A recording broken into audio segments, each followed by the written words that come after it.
لله نحمده ونستعينه ونستغفره ونؤمن به ونتوكل عليه ونعوذ بالله من شرور أنفسنا من يهده الله فلا مضل له ومن يضلل فلا هادي له ونشهد أن لا إله إلا الله وحده لا شريك له وأشهد أن محمدا عبده ورسوله أرسله بالحق بشيرا ونذيرا وداعيا إلى الله بإذنه وسراجا منيرا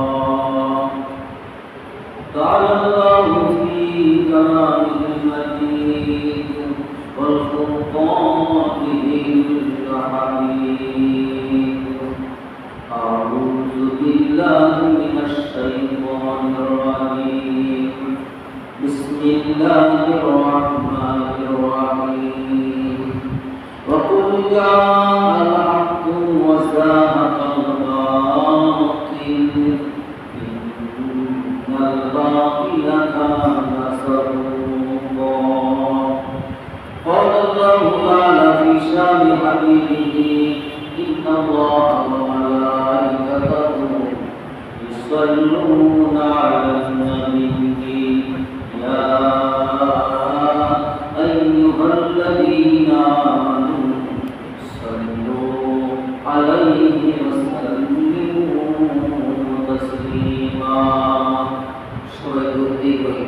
اللهم صل على محمد وعلى آل محمد كما صليت على إبراهيم وعلى آل إبراهيم إنك حميد مجيد اللهم بارك على محمد وعلى آل محمد كما باركت على إبراهيم وعلى آل إبراهيم إنك حميد مجيد بلغ العلا بكماله كشف الدجى بجماله فالسنة النبي الصالح صلوا عليه وآله إمامك في الأرض غرابا تباين المصطفى अगर जन्नत उसकी उससे पुरवा शबै बलगलुला बिकमालिही कशफन दुजा बिजमालिही रसुनतुहुम जमीउन सालिहीन सल्लु अलैहि व आलिही সবাই আল্লাহ রাব্বুল আলামিনের দরবারে শুকর আমরা আদায় করে দিলাম সবাইকে জবানে আওয়াজে মহান বলি আল্লাহ রাব্বুল আলামিনকে আমাদের স্মরণ করে লা ইলাহা ইল্লাল্লাহ লা ইলাহা ইল্লাল্লাহ লা ইলাহা ইল্লাল্লাহ لا إله إلا الله لا إله إلا الله محمد رسول الله صلى الله عليه وسلم আবার বলি আজকে শুক্রবার আমাদের মাঝে অতি নিকটে চলে আসতেছে আশুরা সে পবিত্র আশুরা মহরম মাসের 10 তারিখ অতি নিকটে আমাদের চলে আসতেছে এই সম্পর্কে আজকে সংক্ষিপ্তভাবে আলোচনা করার চেষ্টা করব আল্লাহ পাকের তরফ থেকে আল্লাহ রাব্বুল আলামিন আজকে আমাদেরকে এই শুক্রবার অনেক বড় জুমার নামাজ এই জুমার নামাজ আদায় করার জন্য শারীরিকভাবে প্রস্তুতি নিয়ে আসার মতো তৌফিক আল্লাহ পাক আমাদেরকে দিয়েছেন। আমরা যারা এসেছি, যারা হাতে হয়ে গেছি, সুস্থতা নিয়ামত আল্লাহ পাক আমাদেরকে দিয়েছেন এবং পালপুত হয়ে আল্লাহর ঘর পর্যন্ত আসার তৌফিক দিয়েছেন এবং বসার তৌফিক দিয়েছেন। আল্লাহর ঘরে যারা আসবে, যারা বসবে, যারা সকলে আল্লাহ মেহমান হয়ে যাবে। বলি আলহামদুলিল্লাহ, আলহামদুলিল্লাহ। আমরা যারা আসছি, আমরা যারা বসে গেছি, যারা আলোচনা করতেছি, যারা আলোচনা শুনতেছি, আপনারা সকলেই কিন্তু মেহমান। কার মেহমান? আল্লাহর মেহমান। কার মেহমান? আল্লাহর মেহমান হয়ে গেছি। সম্মানিত উপস্থিতি, অত্যন্ত গুরুত্বপূর্ণ একটি মাস আমরা পেয়েছি। এই মাসটা হল মুহররম। আরবি হিসাবে মুহররম থেকে শুরু হয়। সৌদি আরবে হিসাবগুলো মুহররম থেকে শুরু হয়। যেমন আমাদের বাংলাদেশে হিসাব শুরু হয় জানুয়ারি, আরেকটা হয় বাংলা পহেলা বৈশাখ। পহেলা জানুয়ারি, পহেলা বৈশাখ, এটা হলো আমাদের বাংলাদেশের হিসাবের সৃষ্টি। আর সৌদি আরবের হিসাবের সৃষ্টি হলো পহেলা মুহররম। বলে সুবহানাল্লাহ, সুবহানাল্লাহ। কারণ মুহররম মাসে আশেপাশে কত মাস এবং এই মুহররম মাসের তাৎপর্য, এই মুহররম মাসের গুরুত্ব সম্পর্কে বহু হাদিস শরীফে আল্লাহর রাসূল বর্ণনা করেছেন। এই মুহররম মাসে আল্লাহ রাব্বুল আলামিন এই গোটা পৃথিবী সৃষ্টি করেছেন। কি বলা যাবে? সুবহানাল্লাহ, সুবহানাল্লাহ। এই মুহররম মাসে আল্লাহ রাব্বুল আলামিন গোটা পৃথিবী সৃষ্টি করেছেন। এই মুহররমের এই আশুরা শাব্দিক অর্থ হল 10 মুহররম। এই 10 মুহররম এই আশুরা কি? হযরত নূহ আলাইহিস সালাম মহাপ্লাবন হয়েছিল এই পৃথিবীর জমিনে। আল্লাহ পাক গজব দিয়েছেন। যখন কাফের, মুশরিক, কাফার, খ্রিস্টান এরা আল্লাহর নবীকে নূহ আলাইহিস সালামকে বিজাত করতে কষ্ট দিতে শুরু করলেন। এক পর্যায়ে তিনি ব্যর্থ হয়ে আল্লাহকে ডাকিয়ে বললেন, وقال نوح ربي لا تذر على الأرض من الكافرين ديارا। কুরআন কারীমের মধ্যে আল্লাহ রাব্বুল আলামিন সেই বর্ণনা রেখে দিয়েছেন। নূহ আলাইহিস সালাম বললেন, وقال نوح ربي, হে আমার রব, আমার কওমের মানে না, এরা ইহুদি, এরা নাসারা, এরা খ্রিস্টান, এরা বিধর্মী, এরা তাওহীদ মানে না, ইসলাম মানে না, নবী মানে না, কি আল্লাহকে মানে না, আমাকে নির্যাতন করে, আমাকে কষ্ট দেয়। এই উম্মতের জন্য, আমার কওমের জন্য ইসলাম প্রদান করেছে। কাছে নূহ শব্দের শাব্দিক অর্থ হল গ্রন্থকারী। গ্রন্থকারী একজন নবী ছিলেন, সেই নবী, তার উপাধি হল নূহ আলাইহিস সালাম। নূহ আলাইহিস সালাম কওমের জন্য, তাওহীদের ইসলামের জন্য প্রদান করেছেন, চেষ্টা করেছেন, ব্যর্থ হয়ে গেছেন। ব্যর্থ হওয়ার পর তিনি দোয়া করলেন, وقال نوح ربي لا تذر على الأرض من الكافرين ديارا। সুবহানাল্লাহ। নবী এবং রাসূল যারা দোয়া করলে সঙ্গে সঙ্গে আল্লাহ পাক দোয়া মঞ্জুর করে দেন। নূহ আলাইহিস সালাম দোয়া করলেন, আরশের আযমের মালিক আল্লাহ রাব্বুল আলামিনের কাছে দোয়া করলেন। আল্লাহ রাব্বুল আলামিন নূহ আলাইহিস সালামের দোয়া মঞ্জুর করে নিলেন। নূহ আলাইহিস সালামকে জানিয়ে দিলেন, আমি এমন একটা গজব দিব যে গজবের কারণে ইহুদি, খ্রিস্টান, বেদিন, যারা দিন মানে না, তাওহীদ মানে না, সালাত মানে না, এদেরকে আমি সমূলে ধ্বংস করে দেব। আমি ফিরেই নিয়ে একটা গজব পাঠিয়ে দেব। আল্লাহর পক্ষ থেকে যদি কোনো গজব আসে, এই পৃথিবীর জমিনে এমন কোনো শক্তি নেই যে আল্লাহর প্রদত্ত গজবের মোকাবিলা করে। এবার বলেন তো কথা ঠিক আছে? কারণ বাস্তবতা দেখেছি, আমরা দেখেছি মাত্র কয়েক বছর আগে সারা পৃথিবী আতঙ্ক হয়ে গেল, করোনা করোনা করোনা করোনা, হায় হায় কেমন করোনা। মাস্ক লাগাইলাম, মাথা পাতা ধুয়ে দাঁড়াইলাম, বাজার মার্কেট দোকানপাট সীমিত করে চালাইলাম, কত চিন্তা করলাম। তারপর সারা পৃথিবী শক্তিশালী দেশগুলো তারা প্রাণ চেষ্টা করলো মেডিসিন বের করার জন্য, কিন্তু করোনার আসল সত্যিকারী মেডিসিন বের করার মতো যোগ্যতাও সারা পৃথিবীতে কারো হয় নাই।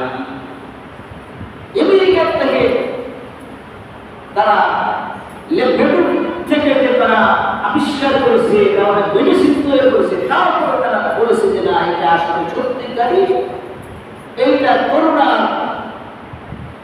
মেডিসিন আমরা তৈরি করতে পারি নাই, তবে এইটা যেন বেড়ে না হয়, এটা যেন সীমিত হয়। আল্লাহ রাব্বুল আলামিনের রহমত এরকম, আল্লাহ রাব্বুল আলামিনের রহমত যদি বর্ষিত হয়, গজব যদি বর্ষিত হয়, এমন কোনো কঠিন শক্তি নেই সেখানে মোকাবিলা করবে। আল্লাহ রাব্বুল আলামিন দরখাস্ত উদ্যোগ করে দিলেন নূহ আলাইহিস সালামের,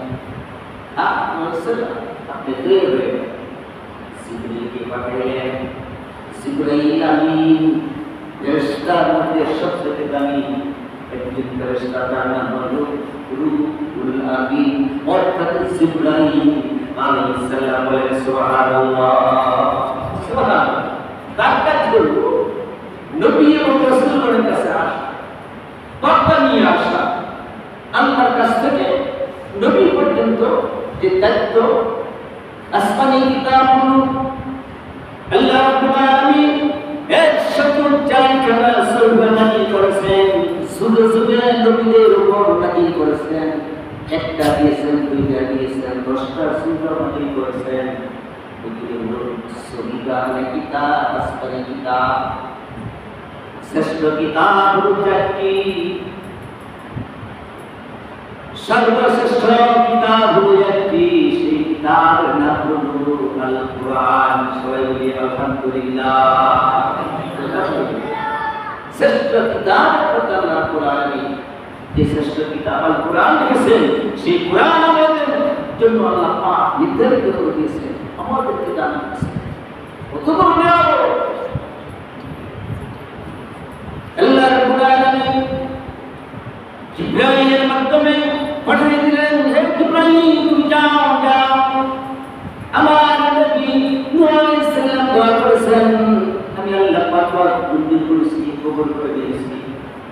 যাও আমার নবীকে যে বড় কঠিনেই বড় চলে আসবে, সেজন্য বিশাল বড় একটা কিস্তি নৌকা বানায়। বলেন সুবহানাল্লাহ। তাফসীরের কথা, তাফসীরের বর্ণনা করতেছি, তাফসীরের মধ্যে আছে বিশাল বড় একটা নৌকা, একটা কিস্তি যেন বানায়। ও ভাই, কিস্তি বানাবে, নৌকা বানাবে, বাংলাদেশে যখন নৌকার অভাব নেই, যেখানে নদী রয়েছে, পানি রয়েছে, কক্সবাজার গেলাম, দেখলাম কত সুন্দর সুন্দর নৌকা। মাঝে মাঝে ইউটিউবে দেখা যায় নৌকার বাইশ প্রতিযোগিতা, সুন্দরভাবে নৌকা চালা। এই নৌকা প্রথম কে বানিয়েছেন, কে শিক্ষা দিয়েছেন? এই নৌকা বানানোর উস্তাদ, প্রথম উস্তাদ হলো রাসূল জিবরাইল আলাইহিস সালাম। আর চিৎকার দিয়ে কি বলা যাবে? সুবহানাল্লাহ। তাফসীরের মধ্যে আছে হযরত জিবরাইল আলাইহিস সালাম চলে আসলেন, আয়েশা আলাইহিস সালামকে বললেন, আল্লাহর নবী বিশাল বড় একটা কিস্তি বানানোর অর্ডার হয়ে গেছে, আপনি নৌকা বানান। এই নৌকা কেমন করে বানাইতে হয় সেই অভিজ্ঞতা আমার নেই, কেমন বানাইতে হয়, কি কি লাগে, কি প্রয়োজন হবে, এটা তো আমি জানি না। জিবরাইল আলাইহিস সালাম বললেন, আমি সহযোগিতা করব। কাঠ দিয়ে নৌকা বানাইতে হয়, এত বড় বিশাল বড় নৌকা মানে বাড়িতে হলে অনেক বড় বড় কাঠের প্রয়োজন। জিবরাইল আলাইহিস সালাম বললেন, মুহাম্মদ কাঠের কোনো সমস্যা নেই, আমি আপনাকে অবগত করে দিচ্ছি।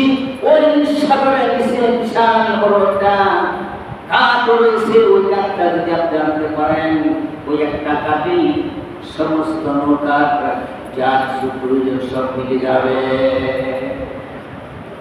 সেই কাঠটা কি করে আনবো? লম্বা ঘটনা। উস নামে একটা লোক ছিল, 11.5 মাইল, 11.5 মাইল লম্বা একটা লোক ছিল। বলে সুবহানাল্লাহ, সুবহানাল্লাহ।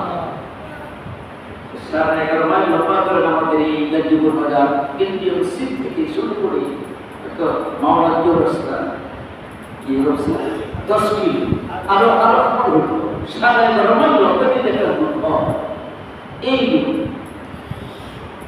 জিবরাইল আলাইহিস সালাম বললেন, নূহ আলাইহিস সালাম আল্লাহর পয়গম্বর, আপনি উসকে বলেন সে উস সহযোগিতা করবে। ও যদি ইচ্ছে করে সাগরে চলে যাবে, সাগরের নামে তার হাঁটু পানি হবে এবং বিশাল বড় তার বডি কাঠটা সেই কাঁধে করে নিয়ে আপনার সামনে হাজির করে দিতে পারবে।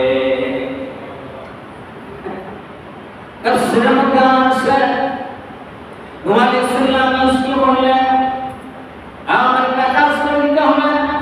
যে কি কাজ?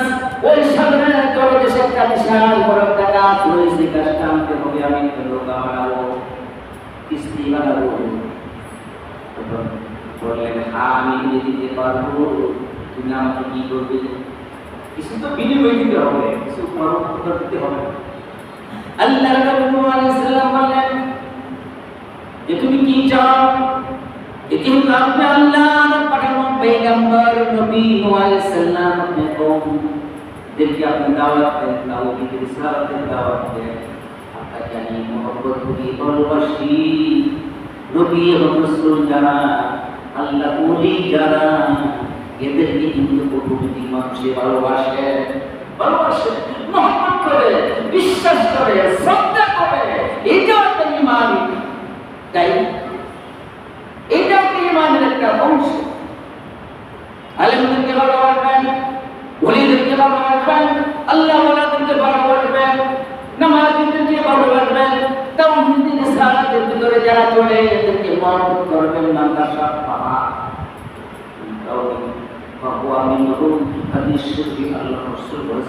দুনিয়ার জমিনে যাদের সঙ্গে তুমি চলবা, ভালোবাসা রাখবা, চলাফেরা করবা, তোমার আসল নসর আমি আল্লাহ পাক তাদের সঙ্গে করাইয়া দেব।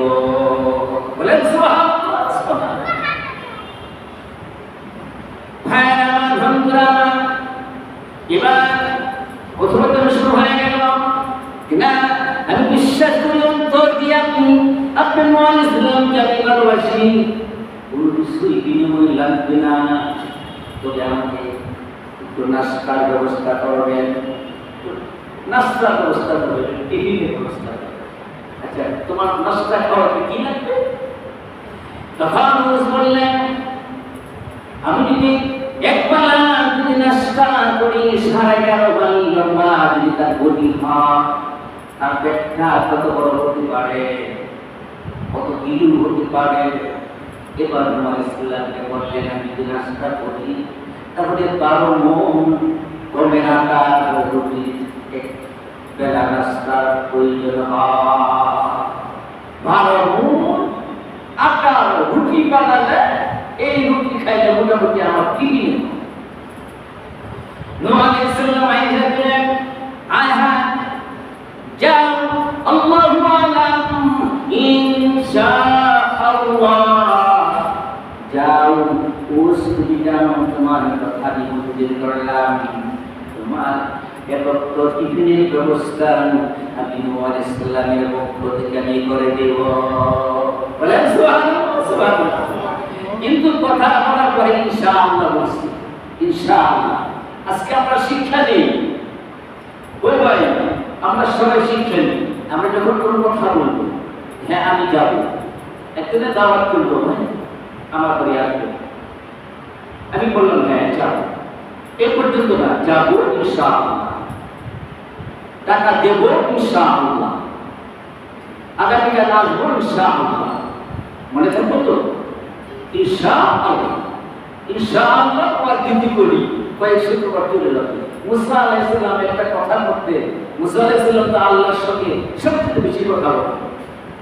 হঠাৎ করে কথা বলার পরে একটা বিষয়ে ইনশাআল্লাহ বলেন, তখন আল্লাহ পাক কোরআন দিয়েছেন, যা মুসা তুই যদি ইনশাআল্লাহ করি না, তোর ক্ষমতার বলে যদি কথা রাখি, আমি আল্লাহর উপর ভরসা করি না, যা তো একটু পরীক্ষা পাই, বিশাল বড় একটা পরীক্ষা, যার দিকে আমি যাবো না।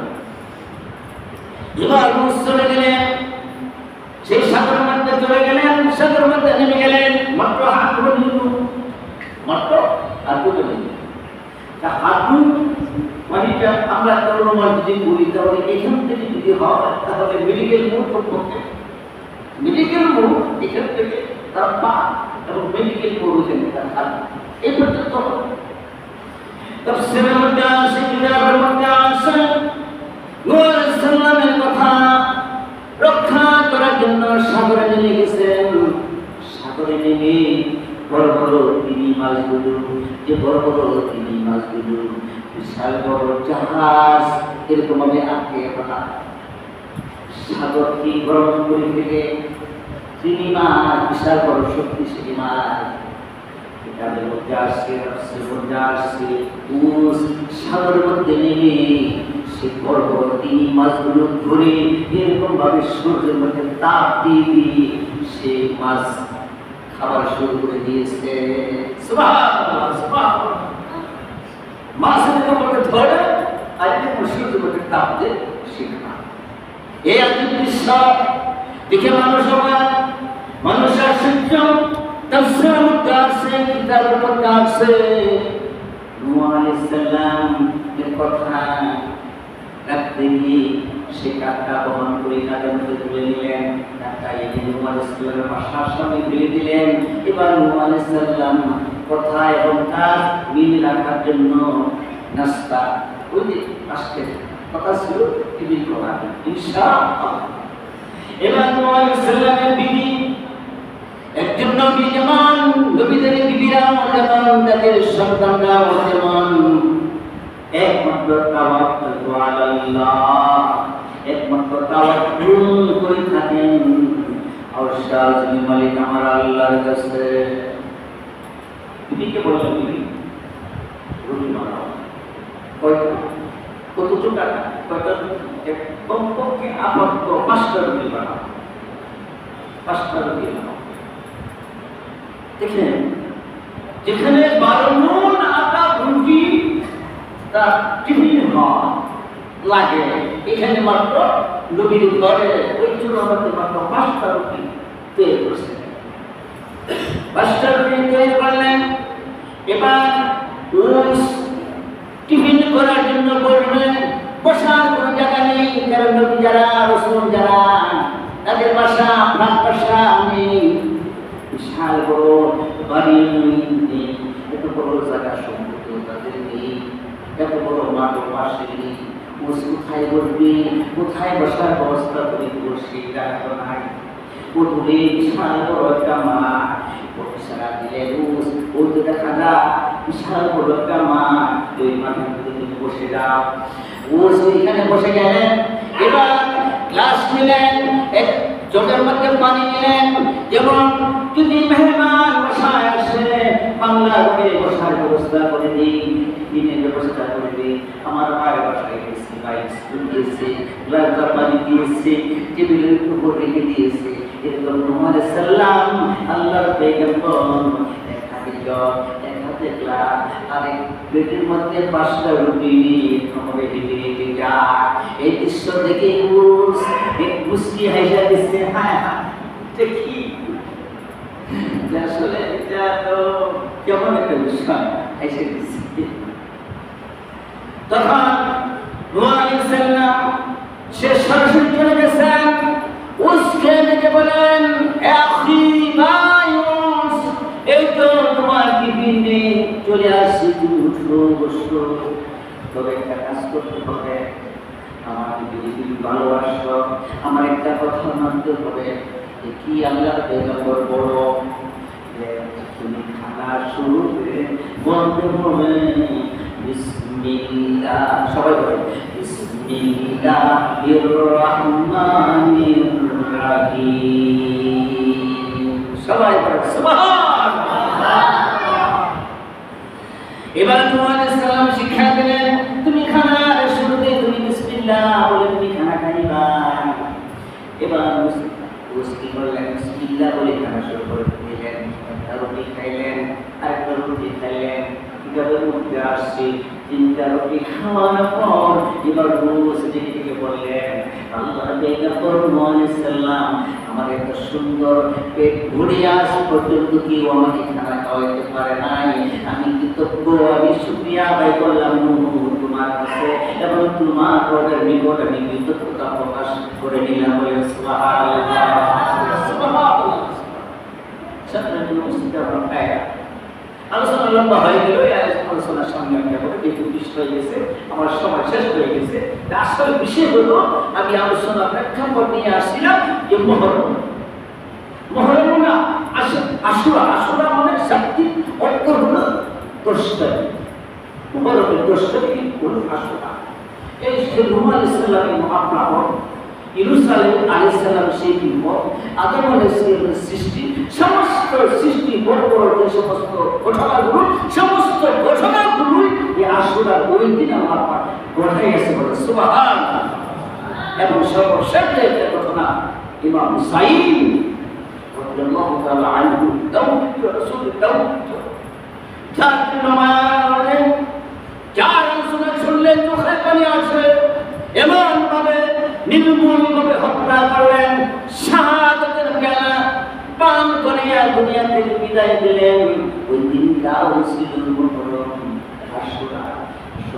করণীয় আসছে, আল্লাহ রাসূল হাদিসের মধ্যে আসছে যে আশুরার দিন যে ব্যক্তি কি রোজা রাখবে তার প্রতি ওই বছরের সমস্ত গুনাহগুলো আল্লাহ পাক ক্ষমা করে দেবেন।